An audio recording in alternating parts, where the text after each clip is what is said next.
Hey everyone, xopha here.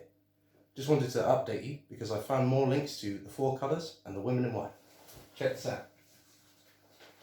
The ancient Greeks had a colour theory where they believed that all colours came from four original colours. Black, which was associated with the element of earth, white, associated with fire, red, associated with air, and yellow, associated with water, which rained down on earth from the heavens as celestial rays.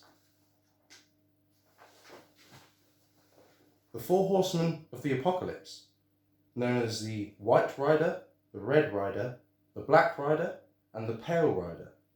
But in the original Greek, pale was described as chloros, which meant a sickly yellow, like a corpse, which means the four horsemen are the four colours. In Yuan, Shaanxi province, China, in 1639, a star-like object, red, white, yellow and blue in colour, flew over a funeral and around the town. And as we've said in previous videos, black and blue could be interchangeable. I've been looking into Virgin Mary apparitions because people pointed out there's a lot of links between them and the women in white.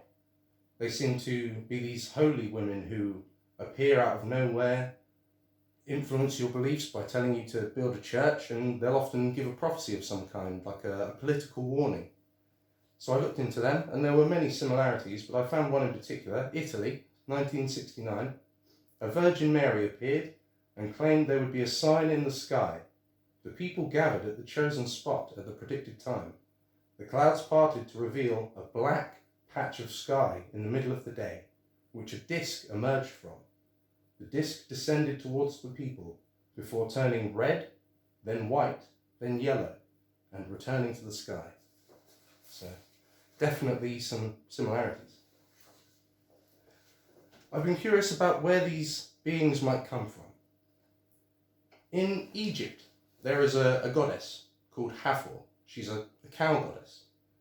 But there's a more obscure version of the myth of Hathor, where there are actually 7 Hathors. 7 manifestations of the Egyptian cow goddess, who were said to appear and give prophecies and warnings. Sound familiar? Now, they were often associated with the Pleiades. And if you know anything about the Pleiades, you know that they're often mythologically associated with a group of women themselves. In the Greek, they're 7 sisters. In Chinese, they're 7 maidens. So perhaps the Pleiades could be where they come from. But then I looked into the Pleiades. The Pleiades, they're only about 100 million years old. And we're only just starting to see signs of planetary formation. So they're far too young for an advanced civilization like what we're seeing. But the Pleiades are in the Taurus constellation.